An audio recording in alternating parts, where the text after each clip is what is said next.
지난 주말 뉴욕 증시가 소폭 하락하면서 또 마무리가 됐죠. 네, 계속적으로 하락세를 보이고 있기 때문에 걱정거리가 좀 많은 상황인데, 자, 이번 주에는 파월 의장의 잭슨홀 발언이 있습니다. 이 잭슨홀이 대체적으로 정책적인 변화를 이끌어내는 그런 중요한 포인트가 됐었기 때문에 여기에 좀 주목하는 모습이고요. 또 엔비디아의 실적 발표가 있습니다. 자, 1분기, 2분기 지나오면서 실적에 대한 기대치를 많이 만들어냈었던 그런 기업이기 때문에, 자, 이 기업의 실적 발표가 또 어떻게 나오냐에 따라서 전반적인 시장의 방향이 결정될 것 같습니다. 이 두 가지 이야기 좀 알아보도록 하고요. 국내 신용융자의 잔고가 올해 최대치를 찍었다고 합니다. 20조 5천억 정도 나온 것 같은데요. 올해뿐만 아니라 엄청나게 지금 이 정도 늘어난 부분인데, 이게 왜 특징적으로 지금 주목을 받고 있느냐면, 보통 신용융자는 주가가 많이 오를 때 많이 진행이 되거든요. 근데 지금처럼 주가가 하락세를 보이고 있는, 지금 8월달 내내 주가 떨어졌잖아요. 근데 떨어지는 시점에서 계속적으로 신용융자가 늘어나고 있다는 거, 이게 좀 특이한 부분입니다. 이 부분 조금 알아보도록 하고요. 반도체는 무조건 삼전이지. 네, 개인 투자자들이 요즘에 삼성전자 주식을 많이 사들고 있다고 합니다. 자, 그래서 못 가는 게 아닌가 싶기도 할 정도이긴 한데, 삼성전자, 하이닉스 이쪽에 이제 관심들이 많이 쏠리고 있는 거죠. 이거는 AI 반도체와 관련된 그런 내용이라고 생각합니다. 주가가 많이 오르지 않았기 때문에 충분히 매력적인 가격이다라고 볼 수도 있긴 한데, 자, 개인들의 매수가 많이 들어오는 것은 약간 부담스럽다라고 볼 수도 있을 것 같아요. 자, 이 내용들 같이 알아보도록 합니다.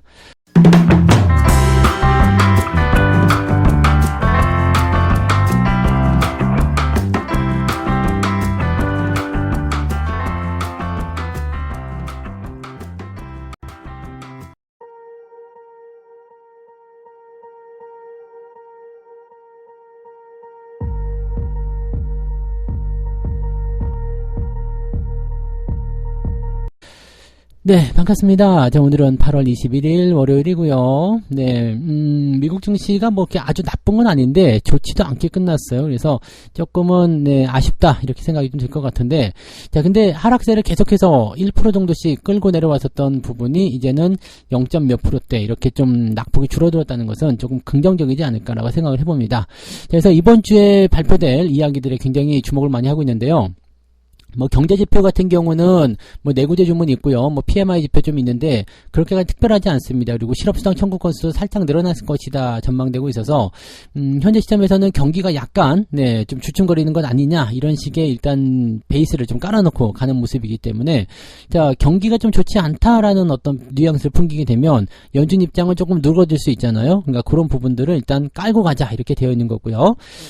파월 의장이 24일부터 즉 목요일부터입니다. 목요일부터 와이오밍주 잭슨홀에서 주최하는 잭슨홀 심포지엄에 참석한다. 이 잭슨홀이 굉장히 중요한 게 지난번에도 그랬고요. 뭐 계속적으로 그랬던 것 같아요. 어떤 통화 정책의 어떤 변화, 그 다음에 시장의 어떤 큰 물줄기를 바꾸는 그런 중요한 연설로 많이 그 구분이 되고 있습니다. 그래서 이번에 이제 경제 전망에 대한 주제로 연설하게끔 되어 있는데, 여기서 이제 나쁜 이야기를 하게 되면은 시장이 굉장히 크게 출렁거릴 수 있고요. 좋은 이야기를 한다 그러면은 이 시점이 저점을 잡고 반등이 나가는 그런 포인트가 될 수 있을 것이다 라고 얘기하고 있습니다. 일단 전문가들은요, 파월 의장의 발언이 뭐 작년에 했었던 것만큼 큰 영향을 미치지 않을 것 같다. 왜냐하면 작년 같은 경우는 인플레이션이 굉장히 높은 상황이기도 했었고요. 부담을 좀 많이 줬었죠. 그래서 금리를 계속 올려야 되겠다 이런 식의 이야기가 있었기 때문에 시장이 큰 충격을 받았지만, 지금은 이 긴축 사이클이 막바지에 도달을 했고요. 파월 의장 스스로도 그 뭐 금리 인상 같은 경우를 많아봤자 한 번 정도 더 하겠다 이런 식이니까 쉽지는 않을 것 같아요. 연준의 분위기를 고려하게 되면 매파적인 발언이 나올 가능성도 충분히 있다라고 할 수 있긴 한데, 그래봤자 네, 한 번 정도 더 금리 인상, 즉 0.25 정도 더 올라가면 끝난다라는 식으로 또 얘기가 나오겠죠. 지금으로서는 일단 9월달 금리 동결 거의 확실시 되고 있고요. 그 다음에 그 이후에 올 연내에 금리 인상 한 번 정도는 더 하고 끝날 것이다 이런 전망도 같이 나오고 있거든요. 지금으로서는 이제 지난 7월에 했었던 네, 이 FOMC 금리 인상이 이게 끝이다라고 얘기가 되어 있는 부분이 더 많습니다. 그래서 뭐 그럴 수도 있겠다 생각할 수도 있는데, 뭐 올리게 되면 한 번 정도 더 올린다. 0.25. 여기서 0.25 더 올라간다고 큰일 나지 않습니다. 다만 금리를 한 번 더 올리게 되면 금리를 동결하는 기간이 더 길어지게 되고요. 그다음에 금리 인하까지는 시간이 조금 더 걸리겠죠. 만약 만약에 하반기 한 11월 달쯤 돼가지고 금리 인상 한번 더 한다 그렇게 되면 금리 인하에 대한 소식은 내년도 중반 정도로 넘어갈 수 있어요. 즉 2분기 이후 뭐 5월이나 6월 이렇게 나올 수밖에 없기 때문에 그만큼 투자자들 입장에서는 좀 기다림이 길어지는 상황이 되니까 실망감이 또 나올 수밖에 없겠죠. 근데 이번에 끝나게 된다 그러면은 내년 연초 뭐 빠르면 1, 2월에도 가능하지 않을까 생각해보는 부분이죠. 그러니까 금리 인하에 대한 그 포지션을 어디서 잡을 수 있느냐가 금리 인상을 하냐 안 하냐로 결정되는 부분이기 때문에 이렇게 됐을 경우에는 이번 잭슨홀에서 파월이 뭐라고 얘기하는지가 제일 중요한 포인트가 되겠습니다. 이거는 주 후반부부터 영향을 주게 되고요. 24일 날은 우리가 금통위가 열려요. 그래서 뭐 별로 뭐 중요한 역할은 안 하고 있겠습니다만 같이 맞물려 가지고 변동성이 좀 생길 수도 있겠다 보시면 되겠죠. 일단은 네, 시장이 어떤 식으로 반응할 것인지 먼저 좀 봐야 되고요. 그동안 많이 내려왔었기 때문에 오히려 이 잭슨홀 분위기를 통해서 주가를 반등시킬 수 있는 어떤 요소를 삼을 수도 있지 않을까 생각을 해봅니다. 자, 그 다음에 그보다 조금 앞서가지고요. 엔비디아의 실적 발표가 나옵니다. 이게 23일인가요? 네, 이렇게 나올 텐데. 자, 엔비디아 실적 발표가 나오는 게 이게 굉장히 또 중요한 부분이 뭐냐면요. 지난 5월 달에 실적 발표가, 1분기 실적 발표가 나왔었는데, 시장의 예상치를 훌쩍 상회하는 실적을 발표했고요. 그 다음에, 그 다음에 나올 수 있는 거, 그 예상치죠. 추가적인 어떤 예상치에 대해서도 굉장히 긍정적으로 나왔었거든요. 그러다 보니까 AI 관련주, 반도체, 뭐 기술주, 동반주 상승시키면서 아주 강한 흐름을 좀 보여줬죠. 그래서 실제로 이번 분기에 발표되는 이번 주에 공개가 됩니다. 그래서 2분기 실적이 발표가 되는데 이 2분기 실적이 현재 시장 예상치를 훨씬 상회하고 엔비디아의 주가는 더 올라갈 것이다라고 전망은 되고 있습니다. 그래서 이것이 이대로 나오느냐에 따라서 또 주가의 반등이 나올 수 있지 않을까 생각해 봅니다. 삼성전자가 바닥을 잡고 반등을 치고 나갈 수 있는 가장 중요한 요소가 좀 될 수도 있겠어요. 그러니까 뭐 AI 반도체에 관련된 부분들은 이제 HBM으로 포함이 되잖아요. 그러니까 엔비디아의 이런 실적 증가라든지 수요의 증가 또 앞으로의 전망치 이런 것들이 어떻게 뭐 긍정적으로 나오게 된다라면 이런 삼성전자나 하이닉스 같은 경우는 당연히 호재를 만날 수밖에 없겠죠. 그러면 지금까지 주가가 많이 떨어져 있었던 부분에서 반등을 이끌어낼 수도 있다라고 생각하시면 되겠습니다. 물론 주가가 조금 더 올라온 부분들이 좀 부담될 수 있어요. 엔비디아 주가가 올해 들어서 이미 200% 정도 네, 급등을 했거든요. 그래서 뭐 지금 추가적으로 한 84% 정도 더 오를 수 있다. 뭐 이렇게 얘기를 하고 있다고는 하는데 이미 많이 올라온 것은 조금 부담스럽긴 하다라는 것을 생각하긴 해야 될 것 같고요. 시장 전문가들 51명 중에서 44명이 엔비디아에 대해서 강력 매수 혹은 매수 의견을 아직까지 제시하고 있다. 자, 투자자들 입장에서는 이제 매수 의견이 계속 나오고 있고 또 실적이 좋게 나오게 되고 성장성에 대한 부분들이 만들어지게 되면 why not이 되는 거죠. 사야 되겠다라는 생각에서 할 수 있기 때문에 그런 부분이 만들어지게 되면 이제 긍정적으로 우리가 받아들일 수 있는 내용이 좀 되는 거죠. 자, 그러다 보면 이제 국내 증시 같은 경우는 어떻게 될 것인가? 사실 국내 증시 입장에서는 해외 시장의 변수를 많이 받아요. 미국 시장이 어떻게 될 것이냐, 긴축이 어떻게 되느냐, 또 기업들 실적이 어떻게 나오냐에 따라서 변동성이 좀 생기기도 하고요. 그 다음에 중국 쪽 같은 경우도 요즘에 이렇게 부동산 경기 안 좋다, 부동산 기업의 연쇄 디폴트 나오고 있잖아요. 그러니까 그런 것들 때문에 지금 중국 같은 경우는 기업 부채도 굉장히 많은 상태에서 부동산 시장의 어떤 위축 이런 것들이 가장 큰 문제였거든요. 그러니까 이런 상황이 만들어지게 되면서 이제 큰 어떤 변화가 일어날 수도 있다. 그러니까 중국이 무너지게 되면 경기적인 부분에서의 어떤 침체가 나타났을 때 상당히 부담을 겪을 수밖에 없는 상황이 된다. 이렇게 얘기가 되는 부분이죠. 자, 지금 중국 정부에서는 일단 뭐 금리 인하라든지 여러 가지 통해서 들어오곤 있습니다만 이게 실효성을 그렇게 많이 보여주지는 않고 있는 모습인 것 같아요. 그래서 중국발 악재가 일단 시장에 압박감을 좀 줬을 것이다라고 얘기를 하고 있는 거고요. NH투자증권은 이런 것들을 통해서 코스피 밴드를 2470에서 2630 이 정도 제시했다. 자, 그냥 중간 정도에 걸쳐져 있는 모습이긴 한데 현재 시점에서는 하방보다는 상방 쪽으로 더 가능성을 열어놨다라고 볼 수가 있겠죠. 그래서 이번 주에는 상승 포인트가 조금 더 나올 수 있겠다 보여지고요. 대신증권에서는 코스피 지수가 2480선 정도로 지지선이 확보되는 게 중요하다 이렇게 나오고 있습니다. 근데 재밌는 거는 대신증권이 예전에 2100포인트 간다고 예상을 했었던 그 증권사잖아요. 그 얘기 다 어디 가고 이제는 지지선이 2480이니 2500이니 그런 얘기를 하여튼 이런 것들도 되게 웃기는 거예요. 네. 근데 아무튼 네, 그런 부분은 부분들이고요. 전체적으로 이제 중국 관련된 이슈가 이제 주요하다라고 이제 얘기들을 많이 하고 있는 상황이긴 한데, 중국 쪽 같은 경우에서 영향을 좀 많이 받는 것은 리오프닝 쪽이잖아요. 근데 리오프닝 같은 경우는 경기가 어렵다고 해서 관광객이 줄어들거나 그러진 않습니다. 그래서 뭐 중국 관광객들이 돈을 더 얼마나 쓸런지 모르겠습니다만, 이제 이 단체 관광 해소된 부분들이 어느 정도는 긍정적으로 작용하고 있어서 리오프닝 관련한 종목군들은 그렇게까지 걱정하지 않으셔도 될 것 같아요. 단기적 조정이 나온 이후에는 또 반등으로 연결될 수 있기 때문에 그렇게 따라가시면 되는 거고, 미국 증시 쪽에서의 이런 엔비디아 실적 기대감이 있기 때문에 그것을 통해서 이제 삼성전자나 하이닉스가 반등 포인트를 만들어주게 되면 전체적으로 지수가 올라가고 지지점을 만들게 될 것이다. 그래서 이번 주 같은 경우는 잭슨홀 미팅에 대한 부분이 조금 부담스럽긴 합니다만 그것을 제외하고는 당장 우리한테 영향을 많이 미칠 것 같지는 않아요. 그래서 현재 시점에서는 일단 대형주 위주의 반등을 통한 주가 상승을 조금 예상해 볼 수 있지 않을까 이렇게 판단을 좀 해보고는 있습니다. 그 정도 지켜보시면 되겠네요. 자, 두 번째 이야기 넘어갈게요. 뜨거운 비투, 뜨거. 신용거래융자 잔고가 20조 5천억. 와, 올해 최대치를 찍었다. 자, 신용융자가 이렇게 늘어나고 있다는 거 어마어마한 거 아닙니까? 자, 지금 융자 잔고가요, 지난 17일 기준으로 했을 때 20조 5,570억. 와, 진짜 대단하다. 이게 16조, 15조 때까지 떨어졌었죠? 그게 확 치고 올라간 거 아닙니까? 근데 그 기간 동안에 주가가 올라간 것도 아니에요. 지수가 오히려 떨어졌는데 이렇게 늘어났다는 것은 대단한 거죠. 자, 신용융자 잔고가 늘어나는 것은 레버리지, 차입 투자가 증가했다는 뜻이다. 즉, 신용은 레버리지예요. 내가 1,000만 원이 있는데 1,000만 원을 더 빌려서 투자했다. 그럼 2,000만 원 투자한 거잖아요. 그럼 레버리지 100% 건 겁니다. 그래서 이런 식으로 하는 거기 때문에 빚내서 투자하는 것은 투자 원금보다 더 많은 금액을 집어넣기 때문에 레버리지다라고 보시는 거죠. 자, 여기에서 나타날 수 있는 부분들은 뭐예요? 주가가 떨어져 있기 때문에 더 많은 자금을 투자해서 반등할 때 더 크게 수익을 내겠다 이런 식의 느낌이잖아요. 근데 결코 좋은 소식은 아닙니다. 왜냐하면 신용융자가 많은 상태에서 얘네들이 다 모니터링을 하고 있는데 아이고 그런 의미를 가지고 계셨습니까? 그러면 빠르게 수익 낼 수 있도록 저희가 주가를 올려드리죠. 천만의 말씀이고 만만의 콩떡이죠. 아쭈 들어왔어? 어디 한번 지옥을 맛보게 해주지. 한번 흔들어 버립니다. 그래서 확 떨어뜨리면은요 반대 매매에 나와서 신용 물량 쫙 털리고 나면 그때서야 치고 올라가는 경우들이 생기거든요. 아, 이거 진짜 좋지 않습니다. 네.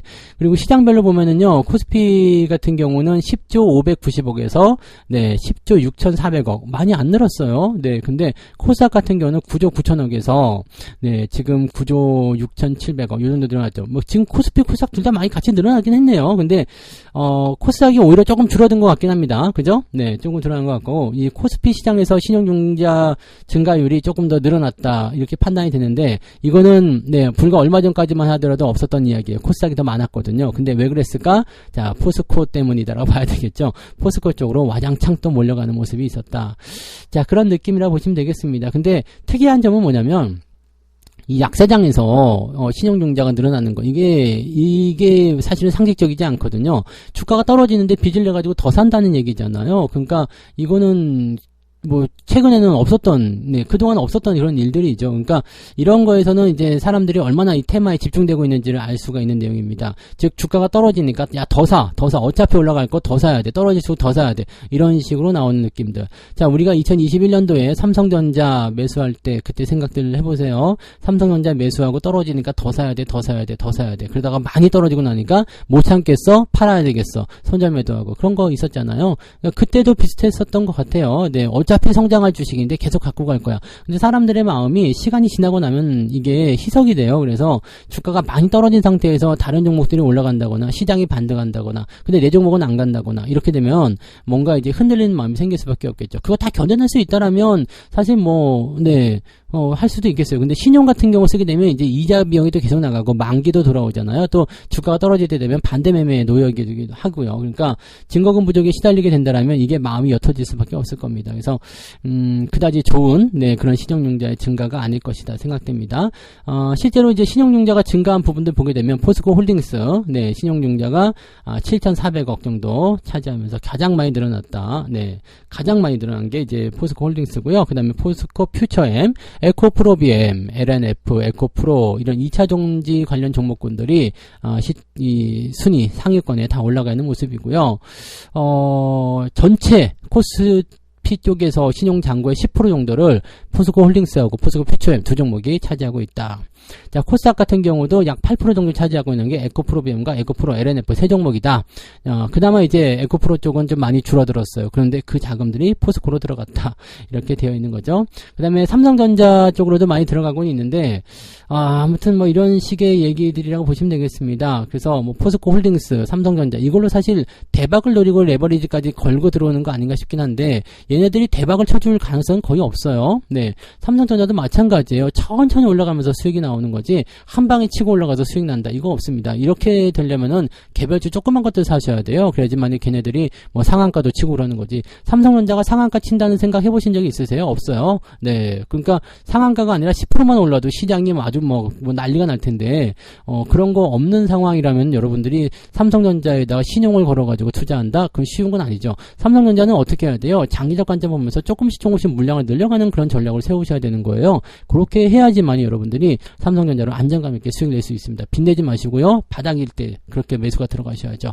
자, 어쨌든 신용융자가 많이 늘어났기 때문에 종목 간 변동성 더 나올 수 있을 것 같다 생각되고요. 특히 2차전지 쪽에 비중이 많기 때문에 2차전지 쪽에 변동성이 더 커지게 돼서 이 신용융자가 떨어지게 되면 이제 수급의 어떤 분산 효과가 또 일어날 수 있겠죠. 또는 이제 반대 매매라든지 이런 것들이 나타날 수 있기 때문에 이런 부분들이 다른 쪽 업종으로 좀 포함이 되거나 흘러들어가게 된다면 뭐 그것도 나쁜 소식은 아닐 것 같긴 합니다만 개인 투자자분들이 너무 고통을 받을 수 있는 상황에 놓이지 않을까라고 생각을 해봅니다. 신용이 많이 들어오게 되면 멀쩡하게 투자한 사람들도 피해를 볼 수가 있어요. 주가가 떨어질 수밖에 없기 때문에. 그래서 그런 것들 반드시 조심하시고 대응하시기 바랍니다. 네.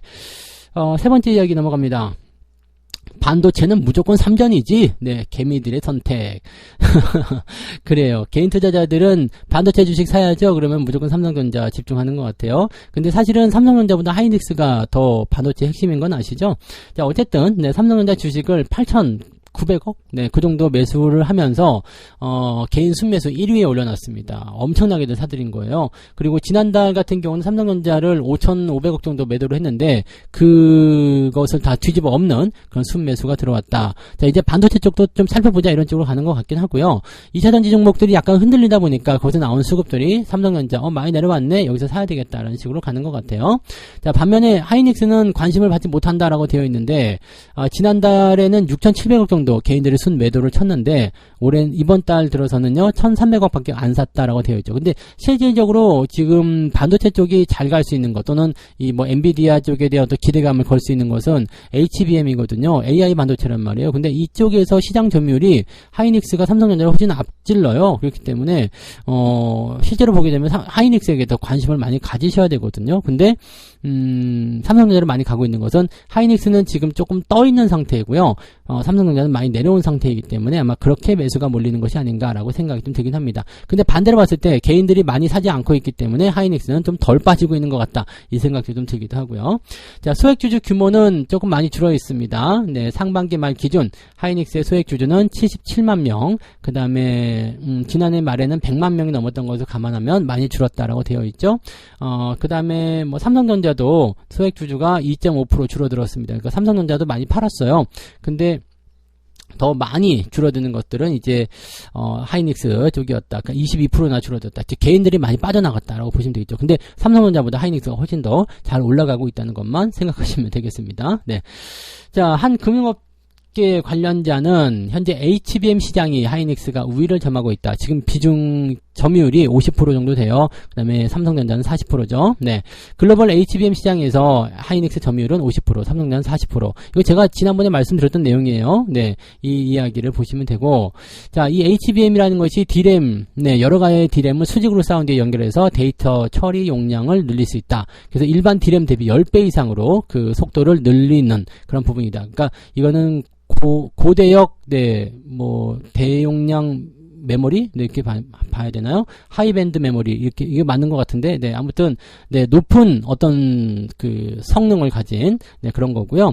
자, 이 AI가 등장하면서 이 HBM의 수요가 크게 늘어날 것이다 라고 되어 있는 거죠. 그래서 이쪽으로 연결되는 부분들이 하이닉스의 실적으로 잡힐 것이다. 하이닉스가 실제로 엔비디아에 납품을 하고 있다는 거 알고 계시죠? 그래서 엔비디아의 실적이 증가하게 되면 하이닉스가 가장 큰 수혜를 보게 됩니다. 물론, 삼성전자라든지 당연히 포함되어 되겠죠. 그리고 중요한 건 하이닉스든 삼성전자든 뭐 어마어마한 수익을 내긴 어렵습니다. 근데 얘네들에서 파생되어 나오는 그런 장비 업체들, 설비 업체들 뭐 그런 쪽 있잖아요. 또 재료, 네, 소부장 이런 쪽으로 관심을 가지셔야 됩니다. 그래서 반도체 쪽 관심을 계속 가지시고요. 자동차 같은 경우는 어차피 전기차 판매량의 증가라든지 이런 것들 통해서 모양새들이 나타나기 때문에 걔네들도 같이 증가하게 되죠. 그래서 지금 시장은 2차전지, 반도체, 자동차 이렇게만 보시면 되거든요. 그리고 여기서 좀 떨어져 나가는 것들이 이제 테마주들이죠. 뭐 지금 리오프닝 테마, 이것도 테마를 봐야 돼요. 지금 업황 자체가 뭔가 바뀌는 게 아니기 때문에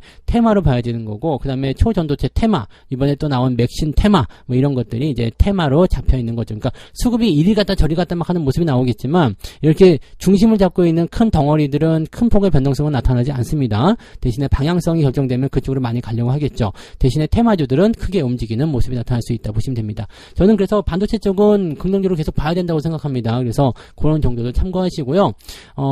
단기간에 수익을 내려고 들어가는 것은 그다지 좋은 선택은 아니고요. 길게 보면서 대응하시면 분명히 좋은 결과가 있을 거라 생각해 봅니다. 네. 그래서 이렇게 세 가지 이야기 전달해 드렸고요. 이번 주 파월 발언, 그 다음에 엔비디아의 실적 발표, 이게 제일 중요하다. 네, 아마 이것들을 통해서 지수가 좀 반등하는 어떤 포지션을 만들어 가지 않을까, 반등의 어떤 포인트를 잡아내지 않을까라고 생각이 되고 있고요. 신용융자 잔고가 올해 최대치를 찍었다. 근데 조금 특이한 부분이죠. 뭐 지금 바닥이라서 주가가 올라가기 시작하면 신용융자 잔고로 투자하신 분들이 수익을 볼 수도 있겠습니다만, 만약에 여기서 횡보가 나온다거나 아니면 종목 간의 변동성이 커지면 부담이 커질 수가 있겠죠. 신용융자는 아직은 써야 될 때는 아닙니다. 그러니까 빚을 내서 투자하는 것은 조금 더 기다렸다가 시장이 좋아질 때, 그럴 때 대응하셔도 늦지 않으니까요. 천천히 생각하시기 바라고요. 자, 반도체는 무조건 3전이라고 되어 있지만 실질적으로는 수혜는 하이닉스가 더 크게 볼 거 생각되고요. 시장 점유율도 더 큽니다. 그래서 엔비디아 실적 발표에 이어서 하이닉스가 더 크게 오를 수 있는 가능성이 있기 때문에 그런 정도로 보시면 되겠고요. 물론 이제 실적 같은 부분들은 삼성전자가 이제 더 빠르게 획복이 될 것이다 전망되고 있고, 하이닉스는 여전히 올해는 이제 그 손실이 발생되면서 부담을 줄 것이다 되어 있겠습니다만, 얼마나 빠르게 손실이 회복되느냐, 여기에 대한 부분들이 중요할 것 같죠. 그리고 이미 하반기 진입해서 지나가고 있는 상황이기 때문에 이제는 하반기 실적 안 좋은 게 중요한 게 아니라 내년도에 어떻게 될 것이냐, 이게 또 중요할 것 같습니다. 그래서 반도체 쪽은 좀 이제 짧게 보지 마시고요. 길게 내년도 후반부까지 보시면서 천천히 대응하시기 바랍니다. 네. 자, 책 한 곡 읽고 마무리하겠습니다. 스타코믹스 읽어드릴게요. 55페이지 펴세요. 55페이지. 네. 누구나 그럴싸한 계획은 있다. 네. 이것만 하고 그만하자는 생각이 들었을 때가 멈출 때다. 주식은 무릎에서 사고 어깨에서 팔라는 말이 있다. 머리 꼭대기에서 팔고 싶은 마음은 누구나 똑같다. 하지만 그 욕심이 결국 지금보다 더 낮은 가격에 주식을 팔게 할 것이다. 네. 그런 경험도 많이 계시죠? 조금만 더 먹고, 이거 하나만 더 먹고, 100원만 더 먹고, 이렇게 하다가 오히려 더 떨어져가지고 손해를 많이 보신 분들 많이 계시는데, 이런 것들 조심들 하시고요. 네. 항상 욕심내지 않게 적정한 수준에서 매도하는 것. 그것이 기술이다. 이것만 생각하시기 바랍니다. 자, 오늘 월요일이라서 약간은 또 이제 흔들리는 모습이 좀 있을 수 있고요. 휴가가 끝났기 때문에 오히려 더 많이 피곤한 부분에서 거래량 감소가 일어날 수 있습니다. 약간의 변수를 가지고 출발할 수 있기 때문에 그런 부분도 참고하시고요. 월요일 아침은 항상 아시죠? 네, 성수사의 무료 방송과 함께 좀 놀면서 오전 타이밍을 흘려보내고요. 그 다음에 점심 먹고 나서부터 본격적으로 대응하시는 겁니다. 그러니까 아침부터 너무 힘쓰지 마시고 천천히 시장 바라보면서 대응들 해나가시기 바랍니다. 자, 오늘 여기까지 하고요. 저는 조금 있다가 9시 무료 방송 있죠? 네, 그때 다시 또 뵙도록 하겠습니다. 자, 이따가 만나요. 고맙습니다. 본 방송에서 제공되는 모든 정보는 투자 판단의 참고 자료이며 투자의 최종 책임은 본 방송을 이용하는 본인에게 있습니다.